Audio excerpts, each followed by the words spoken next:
അങ്ങനെ നമ്മുടെ നിധി സുഭാഷേട്ടൻ കല്യാണം കഴിക്കാൻ പോണ പെൺകുട്ടിയോടൊക്കെ സംസാരിക്കുന്നുണ്ട്.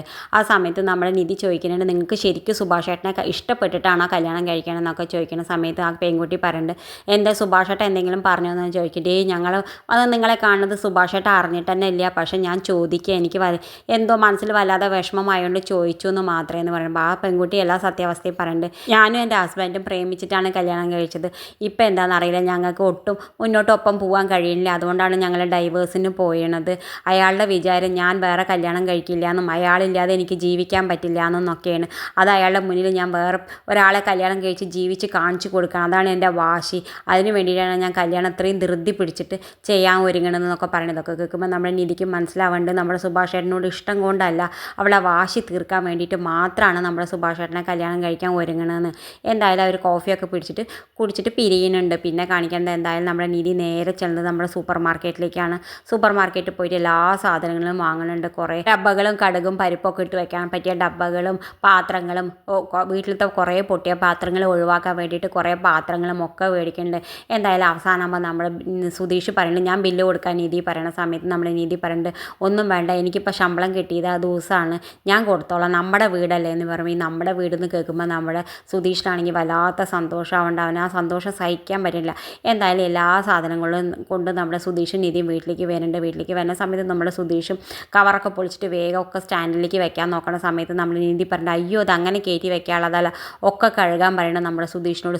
സുധീഷ് ചോദിക്കുന്നുണ്ട്, ഞാൻ ഒറ്റയ്ക്കോ എന്ന് പറയുന്നുണ്ട്, നിങ്ങൾ ഒറ്റയ്ക്ക് ഇത് മുഴുവനെ കഴുകിയെടുക്കുന്നു പറയുമ്പോൾ എന്തായാലും എല്ലാ ഡബ്ബകളും എല്ലാതും കഴുകിയിട്ട് നമ്മുടെ സുധീഷ് വെച്ച് കൊടുക്കുന്നുണ്ട്. എന്നിട്ട് നമ്മുടെ നിധി ഒരു തുണി ഇട്ട് കൊടുക്കുന്നുണ്ട്. ആ സമയത്ത് നമ്മുടെ സുധീഷ് വിചാരിക്കുന്നത് അവൻ്റെ കയ്യെ തുടയ്ക്കാനുള്ളതാ വിചാരിച്ചിട്ട് കയ്യെ തുടയ്ക്കാൻ പോകുമ്പോൾ നിങ്ങളെ കയ്യെ തുടയ്ക്കാനുള്ളതല്ല, ആ ഡബ്ബകൾ മുഴുവനും തുടയ്ക്കാൻ പറയുന്നുണ്ട്. എന്തായാലും ഡബ്ബകൾ മുഴുവനും തുടച്ചിട്ട് നമ്മുടെ സുധീഷ് വൃത്തിയാക്കി വെക്കുന്നുണ്ട്. ഇനി നാളെ രാവിലെ നമുക്ക് മസാലകൾ ഇടാം, അതൊക്കെ ഒന്ന് ഉണങ്ങട്ടെ എന്ന് പറഞ്ഞിട്ട് നിധി പോകുന്നുണ്ട്. പിന്നെ കാണിക്കുന്നത് എന്തായാലും നമ്മുടെ നീതു ഹരീഷിനെ വിളിക്കുന്നുണ്ട്. ഹരീഷിനെ വിളിച്ചിട്ട് ഒരുപാട് വീണ്ടും ചീത്ത പറയുന്ന സമയത്ത് നമ്മളുടെ പുറത്തിരുന്ന നീതുവിൻ്റെ ഏട്ടതൊക്കെ കേൾക്കുന്നുണ്ട്. ഇവർ രണ്ടാളും വഴക്കൂടാൻ തുടങ്ങി എന്നൊക്കെ വിചാരിച്ചിട്ട് നമ്മൾ നീതുവിൻ്റെ റൂമിൻ്റെ ഉള്ളിലേക്ക് വന്നിട്ട് പറയുന്നുണ്ട്, ഇപ്പം തന്നെ തുടങ്ങിയോ നിങ്ങൾ തമ്മിലുള്ള വഴക്ക്, ഞാൻ പറഞ്ഞില്ലേ ഈ പ്രേമൊന്നും ഒരിക്കലും മുന്നോട്ട് പോവില്ല, ഇത് വേഗം കൊളാവും നോക്കിക്കോ എന്നൊക്കെ പറഞ്ഞിട്ട് നമ്മുടെ നീതുവിൻ്റെ ഏട്ടൻ പറയുന്നുണ്ട്. അത് കേൾക്കുമ്പോൾ നമ്മൾ നീതുവിന് ദേഷ്യം വന്നിട്ട് നീതുവിൻ്റെ ഏട്ടനെ പുറത്തേക്കിട്ട് വാതിലടക്കേണ്ടി, ഇല്ലെങ്കിൽ തന്നെ അവൾക്ക് ദേഷ്യം നമ്മുടെ ഹരീഷ് അവളോട് തെറ്റിയോണ്ട്. ഹരീഷാണെങ്കിൽ ഫോൺ വിളിച്ച് നേരെ മുണ്ടണമില്ല, ഏത് സമയത്തും ദേഷ്യപ്പെട്ടുകൊണ്ടേയിരിക്കുന്നുണ്ട്.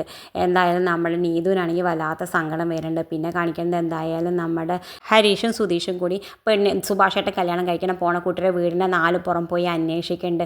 അവർക്കൊന്നും ആ പെൺകുട്ടീനെ ആ വീട്ടുകാരെ പറ്റിയിട്ട് നല്ല അഭിപ്രായം ഒന്നും പറയുന്നില്ല, എല്ലാവരും മോശം അഭിപ്രായമാണ് പറയണം. അവർ എല്ലാവരോടും തല്ലുകൂടിയും കൊണ്ടാണ്, ഏത് സമയത്തും വഴക്ക് കൂടിയും കൊണ്ടാണ്, അവർ എത്രയും പെട്ടെന്ന് ഇവിടുന്ന് പോകണം എന്നാണ് ഞങ്ങളുടെ ആഗ്രഹം എന്നൊക്കെ പറയുന്നത് കേൾക്കുമ്പോൾ നമ്മുടെ സുധീഷിനും ഹരീഷിനും വല്ലാത്ത വിഷമാവുണ്ട്.